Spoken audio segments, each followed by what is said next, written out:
저는 예수 믿어 구원받았습니다. 저는 예수 믿어 하나님 자녀 되었습니다. 저는 예수 믿어 천국 백성 되었습니다. 하나님께서 선물로 주신 오늘 하나님 말씀으로 가르침을 받습니다. 눈을 열어 주의 법 안에 있는 놀라운 진리를 보고 깨닫게 하소서. 아멘으로 순종하여 하나님께 영광 돌리는 삶 되게 하소서. 아멘. 그런 삶이 되시기를 축원합니다. 오늘 본문은 사무엘이 하나님의 부르심을 듣는 내용입니다. 그 시작은 이렇습니다. 어린 사무엘은 엘리 밑에서 여호와를 섬겼습니다. 그때에는 여호와께서 사람들에게 직접 말씀하시는 일이 거의 없었습니다. 그리고 사람들이 항상 보는 일도, 사람들이 환상을 보는 일도 거의 없었습니다. 쉬운 성경으로 읽어드렸습니다. 여기서 어린 사무엘, 또 개역개정에 아이 사무엘이라고 됐는데, 아이나 어린이라고는 표현은 우리가 생각하는 어린이가 아닙니다. 그 문화 또 그 삶의 배경에 따라 같은 표현을 해도 뜻이 다른 경우가 많이 있잖아요. 물론 영어 성경에도 보면 boy라고 되어 있습니다. 그렇지만 당시 사무엘은 청년이었을 것으로 생각이 됩니다. 사무엘 2장 18절에 보면 사무엘은 어렸을 때에 세마포 에봇을 입고 여호와 앞에 섬겼더라 그랬어요. 세마포 에봇은 제사장들이 성막에서 직무를 수행할 때 입는 옷입니다. 민수기에 보면 성막에는 25세서부터 50살까지의 남자가 들어가는 거였거든요. 그러니까 사무엘은 적어도 25살이 넘은 20대 중후반에 이제 나이였을 것이다, 이렇게 짐작합니다. 그럼에도 불구하고 아이라고 한 것은 제사장과 같은 공식 직책이 없는 평신도 섬김이라고 생각한다고 하는 그런 견해도 있습니다. 그런 그때에 여호와의 말씀이 희귀하여 이상이 흔히 보이지 않았다고 했습니다. 유진 피터슨이 번역한 메시지 성경에는 하나님의 계시가 거의 들리지도 않았고 보이지도 않았다 그랬어요. 말씀과 이상은 하나님께서 선지자들을 통해 백성들에게 자신의 뜻을 전달하시는 가장 기본적인 매체였습니다. 그런데 말씀이 희귀하여 이상이 흔히 보이지 않았다는 것은 그만큼 하나님께서 침묵하셨다는 뜻이고, 하나님이 말씀하셨어도 듣지 않고 말씀에 순종하지 않았다는 뜻입니다. 그리고 본문 2절에 엘리의 눈이 점점 어두워가서 잘 보지 못하는 그때라 그랬어요. 엘리는 제사장이었습니다. 그런데 눈이 어두워 잘 보지 못했다는 것은 나이가 많아서이겠지요. 나이가 들면 점점 잘 안 보이잖아요. 저도 안경도 바꾸었는데도 안 보이는 건 잘 안 보이더라고요. 멀리 보는 건 위로 보고, 아래로 보는, 글씨 가까운 거는 밑으로 보는데도 이걸 보라고 해놓은 거야 말라고 해놓은 거야 말고 화가 날 때가 있어요. 여러분 주보도 그렇죠? 뭔 놈의 글씨를 이렇게 깨알같이 해놓은 거야. 그건 안 봐도 되는 거야. 안 봐도 되는 거. 봐야 되는 건 커. 저도 잘 안 보이더라고. 그래서 이게 제 안경이 돋보기도 다 있는 건데, 정말로 꼭 봐야 될 게 강대상에서 있을 때가 있거든요. 그래서 2만 원 돋보기가 있어요. 이게 강대상에서 이렇게 내가 안 보는 척하지만 필요할 땐 뜻 갖다 놓고 본다고. 이게 나이 먹은 증거겠지요. 뭐 이렇게 이런 걸 다 공개하는 사람 나밖에 없을 거야. 어쨌든 엘리는 눈이 어두워 잘 보지 못했는데 영적인 눈이 어두워졌다는 의미도 포함되어 있습니다. 신명기 34장 7절에 보면 모세가 죽을 때 나이 120세였으나 그의 눈이 흐리지 아니하였고 기력이 쇠하지 아니했다 그랬어요. 모세 나이 120이었지만 눈이 흐리지 않았다는 것은 육체적으로도 그랬지만 영적으로도 흐려지지 않았다는 뜻이겠죠. 그런데 엘리 제사장의 눈은 흐려져 있었습니다. 영적 지도자가 그 역할을 제대로 수행하지 못했음을 뜻하는 것입니다. 게다가 엘리의 아들들은 하나님 앞에 많은 죄를 지었습니다. 성경에 그 아들들에 대해 행실이 나빠 여호와를 알지 못하더라 했고, 이 소년들의 죄가 여호와 앞에 심히 크면 그들이 여호와의 제사를 멸시하며였더라. 제사장의 아들이 제사를 멸시해. 쉽게 오늘로 표현하면 목사의 아들이 예배를 멸시해. 그러면 되겠습니까? 교회의 지도자를 세울 때 자녀들을 보잖아요. 여러분 생각해보세요. 우리 교회 장로님 아들이 예배를 무시해? 신앙생활을 안 해? 그럼 잘못 뽑은 거지. 그래서 교회의 지도자를 세울 때 가족들이 신앙생활 잘하는가를 보는 거예요. 그때 그 같은 시대상은 지금 세상과 비슷하지요. 오늘날 많은 사람들이 하나님을 알지 못합니다. 하나님을 멸시합니다. 하나님 앞에 죄를 짓습니다. 왜 그렇습니까? 말씀을 듣지 못하기 때문이고, 말씀을 들어도 순종하지 않기 때문입니다. 하나님은 성경을 통해 우리가 지키고 따라야 할 것들을 말씀해 주셨습니다. 그러나 사람들은 그것을 삶의 지표로 삼지 않고 자기 마음대로 살아갑니다. 에이, 성경이니까 그렇죠. 에이, 설교니까 그렇게 하시겠지. 살아봐요. 그게 되나? 그게 보통 사람들의 이야기입니다. 우리는 하나님의 말씀이 희귀한 것이 얼마나 무서운 것인지 알아야 됩니다. 아모스 선지자가 예언하기를 보라, 날이 이를지라 내가 기근을 땅에 보내리니 양식이 없어 주림이 아니며 물이 없어 가람이 아니요 여호와의 말씀을 듣지 못한 기갈이라 그랬어요. 그래서 예수님은 사람이 떡으로만, 사람이 빵으로만, 더 쉽게 사람이 밥으로만 살 것이 아니요 하나님의 입으로부터 나오는 모든 말씀으로 살 것이라 했습니다. 또한 나는 포도나무여 너희는 가지라, 그가 내 안에 내가 그 안에 거하면 사람이 열매를 많이 맺나니 나를 떠나서는 너희가 아무것도 할 수 없습니다. 사람이 내 안에 거하지 아니하면 가지처럼 밖에 버려져 마르나니 사람들이 그것들을 모아다가 불에 던져 사르느니라 그랬어요. 우리가 말씀이 희귀하여 이상이 보이지 않는 이 시대를 살아가는 방법은 다른 데 있지 않습니다. 하나님의 말씀을 더욱 가까이 해야 합니다. 하나님의 말씀 듣기를 사모해야 되고, 하나님의 역사와 환상이 나타나기를 기도해야 합니다. 시편 119편 105절에 주의 말씀은 내 발의 등이요 내 길의 빛이니이다 그랬어요. 130절에는요 주의 말씀을 열면 빛이 비치며 깨닫게 하나이다 그랬어요. 여기 연다고 하는 말이 그냥 이렇게 성경을 열다 그런 오픈이라는 뜻은 사실은 아니에요. 드러내다 하는 unfolding이라는 그런 뜻인데, 그냥 설교 준비하다가 저 혼자 생각해봤어요.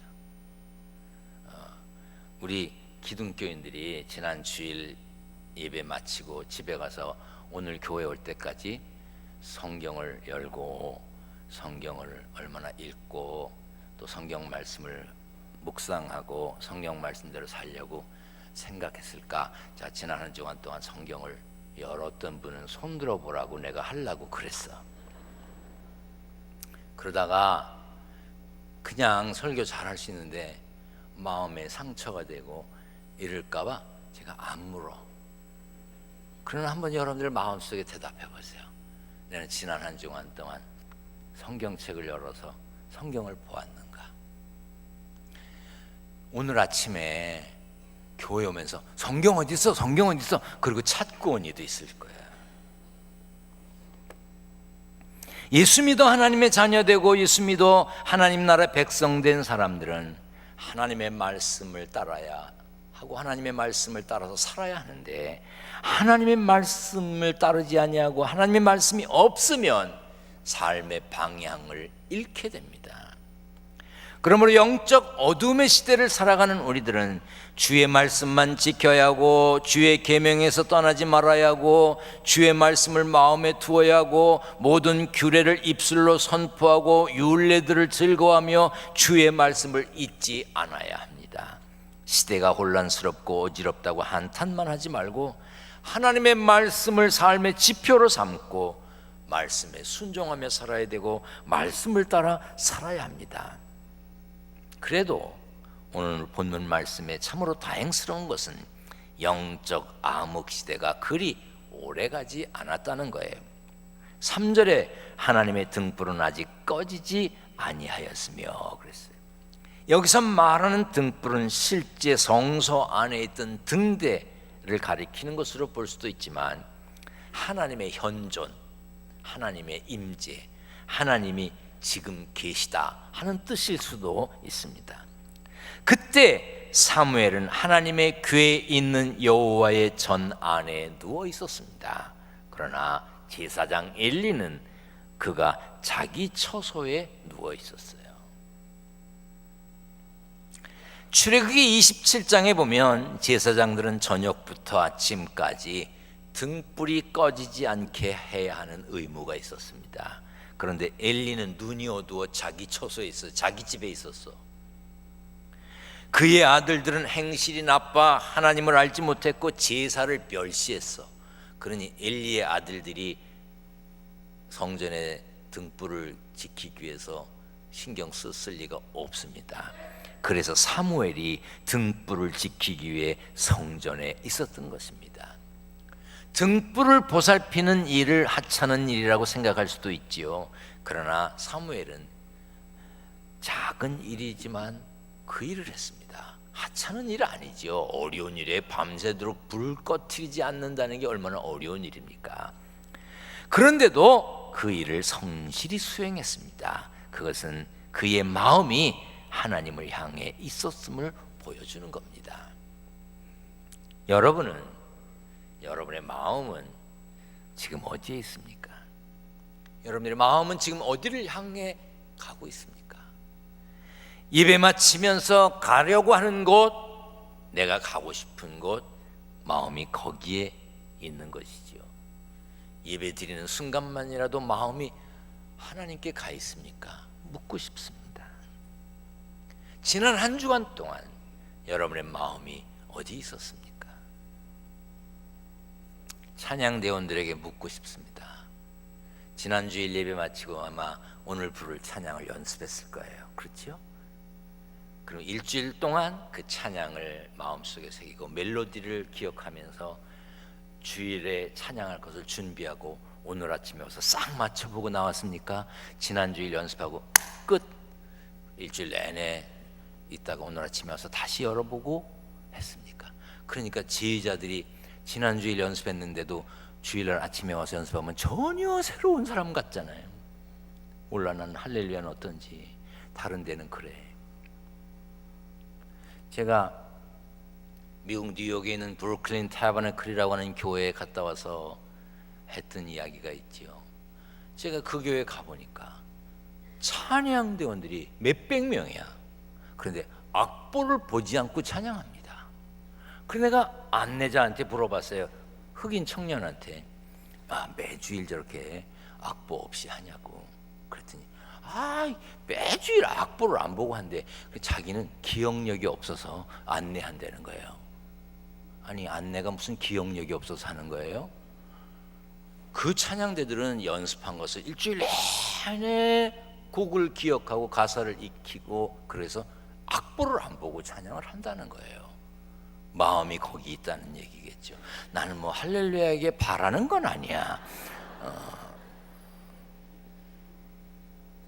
그렇지만 묻고 싶어요. 여러분들의 마음이 얼마나 그 찬양에 있었는가? 교회학교 교사들이 가르칠 말씀 얼마나 생각하고 살았는가? 여러분들이 하나님의 말씀, 하나님의 뜻에 대해 얼마나 묵상하고 가슴에 담았는가? 지난 한 주간 동안 대통령과 순실 씨 이야기보다 더 많이 생각한 게 뭔가?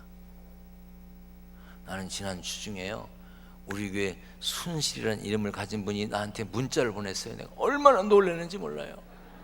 앞에 성씨는 미처 보지 않은 채 안부 문자가 왔는데 얼마나 깜짝 놀랐는지 몰라요.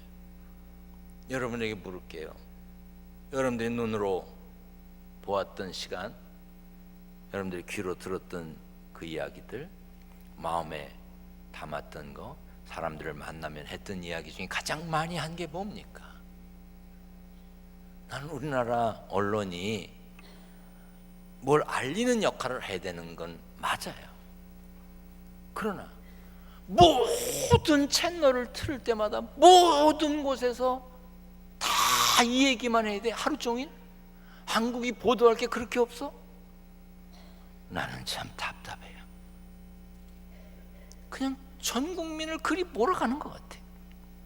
우리의 마음이, 우리의 삶이 천국 백성으로서 저 높은 곳을 향해 가고 있는지 한번 묻고 싶습니다. 보물이 있는 곳에 마음이 있다고 하는데, 여러분들의 시간의 보물을, 여러분들의 재능의 보물, 여러분들의 물질의 보물 어디에 두었습니까? 거기에 마음이 가 있는 거지요. 오늘 본문에 담긴 말씀대로 사무엘 그때 비록 말씀은 희귀하고 이상이 보이지 않는 절망적인 상황이었지만 그래도 하나님은 이스라엘을 포기하지 않으셨습니다. 그리고 사무엘을 부르셨어요. 여호와께서 사무엘을 부르시는지라 그가 대답하되 내가 여기 있나이다. 세상이 점점 어두워져 가고 있지요. 그럴 때도 하나님은 사람을 찾으셨어요. 국가가 사태가 심각합니다. 외국 사람들이 한국에 투자할까요? 무역을 하는 분들 아마 경험하실 거예요. 외국에서 한국에 송금을 안 합니다. 한국의 사태를 지켜봐야 되기 때문에 상당히 어렵습니다. 부조리와 비리가 만연한 나라라고 알려졌습니다. 지난 주중에 아프리카 선교사가 제게 문자를 보냈습니다. 한국을 위해 기도합니다. 너무나도 안타깝습니다. 선교지에 갔는데 그 아프리카에 있는 사람이 니네 나라나 좀 잘하라고 그러라 그러더래. 여러분, 우리나라가 바로 서지 않으면 복음을 전하는 일도, 해외에 나가 선교하는 일도 어려워집니다. 자기 욕심만 채우려고 떠드는 사람들이 많은 한국, 어떻게 볼까요? 많은 사람들이 한국을 위기라고 말합니다. 누가 좋아할까? 누가 한국이 위기면 좋아하겠습니까? 한국 교회도 위기라고 말합니다. 그러나 저는 믿습니다. 하나님은 아직 등불을 끄지 않으셨습니다. 아멘. 하나님은 지금도 하나님의 역사를 이루어갈 사람을 찾으십니다. 그러므로 우리가 사무엘처럼 성전에 있어야 합니다. 마음을 성전에 두어야 되고 말씀에 두어야 되고 소망의 불씨를 살려야 합니다. 소망의 불씨를 지켜야 합니다. 누가? 우리가 해야 합니다. 나라 꼴이 이래서 이민이라도 가야 되겠다고 그런 소리 마세요. 여기 살만 안 됩니다. 나도 미국 살다 왔어. 여기 괜찮은 나라입니다. 조금 저 위에서 헷가닥해서 그러는데 괜찮아. 옆에 분과 다시 한번 인사합니다. 내가 있으니 안심하시라고. 응? 안심해. 별꼴 다 보겠네. 우리나라가 그렇게 만만한 나라가 아니야. 에? 뭘 그렇게 쓸데없는 소리 하고 있어? 뭐 세상이 꺼졌어? 하나님이 등불을 끄지 않으시면 됩니다. 아멘. 소금과 빛인 우리가 살맛 나지 않는 사람들에게 살맛 나게 해주고, 내가 녹아져서 캄캄하다고 하는 사람에게 나를 태워 작은 빛 되면 되는 거예요. 아이고, 나 같은 게 무슨 빛입니까? 아니야. 그 빛이 필요해. 남 탓하지 말고 남 녹으라고 말하지 말고 내가 녹아져서 세상의 소금으로 쓰임받으면 되는 겁니다. 문제는 그 한 사람을 찾기가 어려운 거야. 근데 그 한 사람이 내가 되면 되는 거죠. 1913년입니다. 오래전 이야기죠. 캐나다의 스테판손이라는 탐험가가 11명의 대원을 이끌고 북극 탐험에 나섰습니다. 탐험 중에 배가 빙벽 얼음덩어리 사이에 갇혀서 조난을 당했습니다. 굶주림에 지친 대원들은 식량과 연료를 놓고 서로 싸우기 시작했어요. 서로 훔쳐가기 시작했습니다. 서로 적이 되어서 다투다가 결국 얼마 안 가서 다 죽고 말았어요. 그로부터 1년 뒤에 어니스트 세글턴이라고 하는 탐험가가 영국에서 25명의 대원을 이끌고 남국 대륙 횡단을 시작했습니다. 그는 스테판손의 경우처럼 배가 빙벽에 갇혔습니다. 똑같은 상황이 됐어요. 10달을 표류하다가 결국 난파가 됐습니다. 그럼에도 세글턴의 대원들은 얼음 위에 텐트를 치고 5달을 버텼습니다. 또한 세글턴은 부서진 배의 잔해로 작은 보트를 만들어서 4명의 대원과 함께 1300km를 떨어진 섬에 가서 구조를 요청했습니다. 남은 대원들은 추위를 견디면서 배고픔을 견디면서 버텼습니다. 희망을 버리지 않았어요. 634일을 버텼습니다. 펭귄을 잡아먹으면서 버텼어요. 두 탐험대는 똑같은 상황이었습니다. 얼음 덩어리 사이에 갇혔습니다. 그런데 한 팀은 다 죽었고 한 팀은 살았습니다. 이유가 무엇입니까? 마음가짐이 달랐기 때문이에요. 세글턴이 탐험을 떠나기 전에 영국의 한 신문에, 런던 타임스에 구인 광고를 이렇게 냈습니다. 목숨을 건 탐험에 동참할 사나이 구함, 쥐꼬리만한 수입에 지독한 추위, 완벽한 어둠 속에서 반복되는 위기에 맞서 수개월을 보내야 함, 무사 귀환 보장 못함, 보상은 성공 후의 영광과 인정뿐. 이 광고를 보았던 많은 사람들이 세글턴이 사람을 찾을 수 없을 거라고 말했습니다. 그러나 25명의 건장한 대원을 모집했습니다. 그들은 탐험에 필요한 충분한 인원을 확보하지는 못했지만 남극 횡단에 실패했지만 역사상 가장 위대한 실패자로 기억되고 있습니다. 실패를 해도 멋있게 실패한 사람들. 저는 이 이야기를 통해 하나님의 마음을 생각해 보았습니다. 세글턴이 남극 탐험이라는 꿈을 이룰 사람들을 모았던 것처럼 하나님도 하나님의 뜻을 이룰 성도들을 찾고 계시지 않을까. 남극 탐험에 목숨을 걸고 수많은 위기를 각오했던 것처럼 하나님의 일을 이루기까지 자신의 목숨까지 내놓을 성도들이 몇이나 될까. 하나님의 일을 한다고 해서 세상의 물질과 명예와 권력이 주어지는 것은 아니지만 그럼에도 하늘의 영광과 하나님의 인정을 바라며 헌신할 사람은 몇이나 될까. 금년도 이제 한 달 조금 더 남았습니다. 헌신할 일꾼들이 필요합니다. 일꾼들을 세우려고 합니다. 말씀이 희귀하고 이상이 흔히 보이지 않는 시대라고 하지만 하나님이 등불을 끄지 않으셨음을 믿고 성전에서 주어진 일을 성실하게 감당할 사무엘과 같은 일꾼을 찾고 계십니다. 바보란 소리를 들어도 주의를 지키며 바보란 소리를 들어도 11조를 구별하고, 요즘 같은 세대에 누가 11조 하냐, 뭐 안티 크리스찬들이 11조를 해야 되냐 말아야 되냐. 아니, 하기 싫으면 말어. 성경에 하지 말라 그래서 인색함으로나 억지로 하지 말라 그랬어요. 그러나 믿음 가지고 순종하는 사람들, 가족들이 이해 못하고 식구들이 알지 못해서 반대하기 때문에 내 주머니에 들어왔다 나가는 돈에서만 생활의 11조를 하고 살아도 하나님의 뜻대로 살려고 애를 씁니다 하는 사람, 그런 사람을 찾으십니다.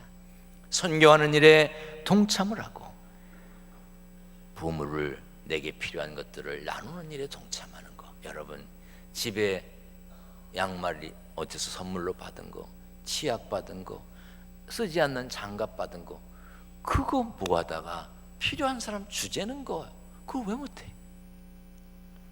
저도 알아요. 요즘 김장 안 하는 집 많다는 거 압니다. 사다가 먹는 거 알아요. 그렇지만 작년에 우리가 보내는 작은 김치통 하나를 받고 겨우 내내 한 조각 뜯어서 드시던 어른들이 금년에도 기둥교에서 또 갖다 주겠다고 기다리고 계시대. 아, 그러면 하면 좋잖아. 우리 김치 안 하는데 알아. 사와. 아니, 내가 먹으려고 그래요. 감사하게도 내가 먹을 건 여선교에서 했대. 찬양대가 먹을 것도 했대요. 금년 김치는 또 유난히 맛있게 됐대. 어떤 분이 뭐라 그러냐면 금년에 김치를 가지고 맛없다 그러는 건 그 입이 틀렸대. 그 정도로 잘했대. 여러분, 우리가 김치를 한다고 대한민국의 모든 할머니 할아버지들한테 김치 갖다 줄 수 있는 거 아닙니다. 그냥 김치통만큼 갖다 드리고 안타까워할 뿐이에요. 그렇지만 우리라도 해야 될 거 아니겠어요? 그걸 왜 못해?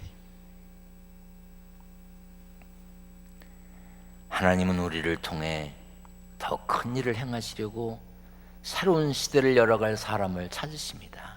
이제 여러분은 마음을 하늘에 두고 내가 여기 있나이다, 말씀하옵소서 주의 종이 듣겠나이다 할 수 있어야 돼. 마음을 하늘에 둔다는 게 뭐예요? 보물이 하늘에 있는 사람이 하늘에 마음을 두는 거야. 시간의 보물, 재능의 보물, 물질의 보물, 보물을 하늘에 둔 사람이라야 그 마음이 하늘에 있는 것을 알 수 있는 거예요. 세상이 캄캄하다고 탓하지 마세요. 워낙 캄캄하면요, 밤하늘의 작은 별의 빛도 환하게 비치어 나그네 길 안내 할 수 있는 거예요. 세상이 어둡기 때문에 우리의 작은 빛이라도 필요한 것입니다. 영적으로 깨어 하나님이 쓰실 만한, 하나님이 부르실 만한, 하나님이 찾으실 만한 삶의 주인공이 되시기를 축원합니다. 축원합니다.